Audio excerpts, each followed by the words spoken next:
So once again, I've been horrible at recording our dinners.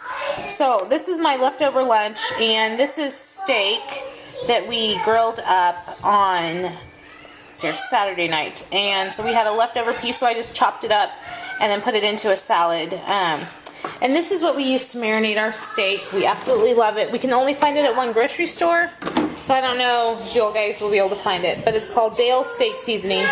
And we do steak and chicken with that. But it just gives it a really good juicy soy base flavor to it. So, and then we cleaned out the fridge last night and ended up with Chinese because after we cleaned it all out, we realized we had no leftovers that were edible. So, started the week off with a clean fridge, and I have the menu made for the week. So, hopefully, we'll be set to go, and you will get a full week's worth of dinner vlogs next weekend. But that is what kind of did this weekend and everything.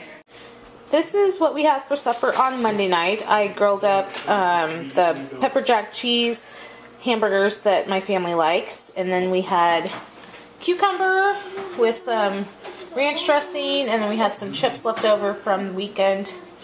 Elle's modeling the ranch dressing and the chips for us. So, and then I made a double portion of hamburgers. So this is what the littles will have for lunch tomorrow. This is what was for supper on Tuesday night. We had BLTs, and as you can see, everyone beat me to the stuff before I could film it. But we had one last tomato from our garden, and then I picked up bacon several weeks ago. It was on sale, and the recipe I was supposed to use it in I forgot about, so worked out perfect. So BLTs for supper on Tuesday. Tonight for supper, which is Thursday night, we did shells and cheese. These were buy one get one free, and they were on sale for $1.89 a box. So we got 2 boxes for $1.89. And then baked beans. My family loves baked beans, and I do brown sugar, ketchup, and mustard mixed into them. And we have Elle's gluten-free mac and cheese, and then we had just ham sandwiches to go with it. So that is what was for supper on Thursday.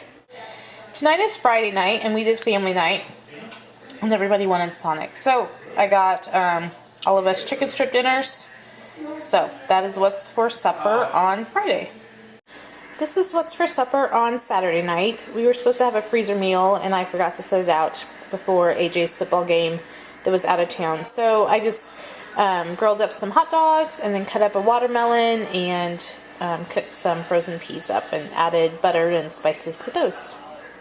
Sunday night is leftover night, so we've got hamburgers, hot dogs, watermelon, and we've got some chicken, if I can get it open, some chicken, and I think some peas. AJ's got mac and cheese over there, so that is what's for supper on Sunday. I am making this salted caramel chocolate dump cake. The recipe was floating around Pinterest and on Facebook last week. So I thought it'd be something fun to do as a treat tonight. So I have the pudding. You just take a box of chocolate pudding and 1.5 cups milk and whisk it all together. And then you pour that into your it's supposed to be Devil's Food cake mix. And I'm making one gluten-free, one for Elle. So that's what I have going on right now. And so I'll get that stirred up. And then you don't add any other ingredients to the cake besides the chocolate pudding that you just dump into 1.5 cups of milk. Okay, so the next step after you spread your cake mix and pudding into the pan is to sprinkle 1.5 cups of caramel. And I went the easy route and bought the caramel bits out of the cooking aisle because you don't have to chop them. They're already tiny. So I have 1.5 cups on that one, and I'll put the 1.5 cups on the gluten-free one. And one bag is about 2 cups. So I needed about 1.5 bags altogether for 2 of these. And then I'll get out my sea salt, and you just sprinkle sea salt over the top and bake it at 350 for 30 to 40 minutes. Okay, the cake was in my oven for 33 minutes, and it's now done, so I'm just letting them cool off before we melt chocolate chips and drizzle that over the top. Okay, so I melted 2 cups of chocolate chips. It's 1 cup per pan, and then you just drizzle it, which it's really not drizzly, it's more gloppy, but whatever. So drizzle that over, and then we'll serve it up. Is it good? What do you think, Elle? Like it?